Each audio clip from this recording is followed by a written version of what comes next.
Cheryl Farrell. Cheryl, make your way up here. Let's hear it for Cheryl.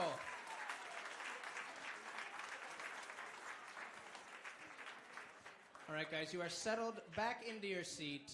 You're ready to give a big, warm second half welcome to Cheryl, everybody. Give it to her.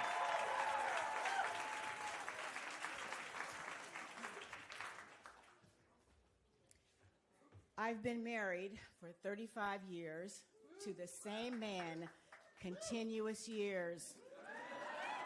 But don't let that fool you. I did not have some hook on finding a reliable and long-lasting relationship, because before I got married was a long, dark decade of meaningless relationships. And it was my fault. I had the self-esteem of a big goose egg. It was in the toilet. My criteria for meeting a man was on 2 levels. Number 1, he had to have a pulse. And number 2, there was no number 2. So anybody that looked at me, I was smitten. One of the best examples was in my mid-20s. I just moved in my first apartment in the mid-city area of Los Angeles. And it was on a street with floor plans. The apartment floor plans are pretty much the same with minor exceptions. That point will be relevant in a minute. So about 2 weeks into this new apartment arrangement, I go down to the garage, and there, nestled in my windshield wiper, is a note from a man. We'll call him Fred. Fred writes, "I've been watching you. Here's my phone number. Call me." Now, for most people, that'd be kind of creepy, right? But where I was, that was about a step before a marriage proposal. I may have named some children after that note. So I go meet Fred, and it turns out that he is the resident manager of the apartment building next to mine. And he had a good day job, and he had a master's degree, but most importantly, he drove a Porsche 911 sports car. Sign me up, right? So Fred and I get in a relationship that essentially turns out to be a series of booty calls. Now, I've got some younger friends, and they're telling me the current term for that is Netflix and chill. Right? Whatever generation you're from, I did a lot of chilling back then.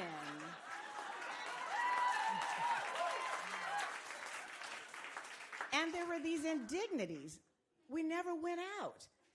We were either at his apartment or my apartment, and I never got to drive around in the Porsche because the commute was the walkway between our apartment buildings. But still, I endured, thinking this one-way relationship was going to amount to something, until one fateful night. Well, Fred was drinking a lot, and he stayed at my apartment. Turns out Fred is a sleepwalker. So in his drunken stupor that night, he got up to go to the bathroom, thinking that he was in his apartment. So when he exits his bedroom, turn to the right, it's the bathroom. When you exit my bedroom, turn to the right, it's the kitchen. So yes, the next morning I wake up, there on the kitchen floor is a pool of yellow rancid liquid. Fred, what is this? He had the nerve to tell me he thought it was lemonade. Lemonade that I spilled on my kitchen floor.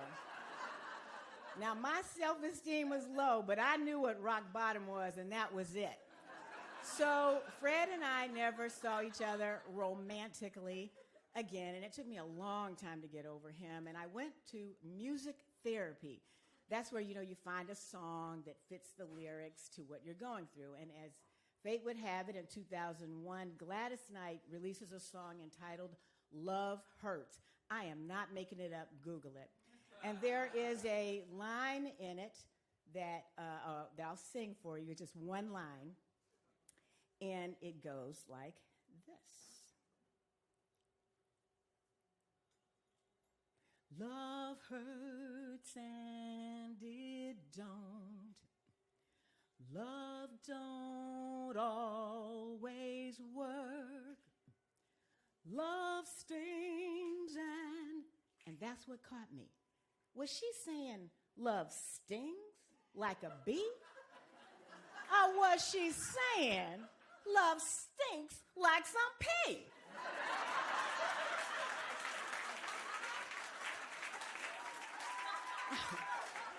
All I know is that love hurt back then because I didn't love myself. Those are my lyrics, that's my anthem, and that's my story. Thanks. Keep it going for Cheryl.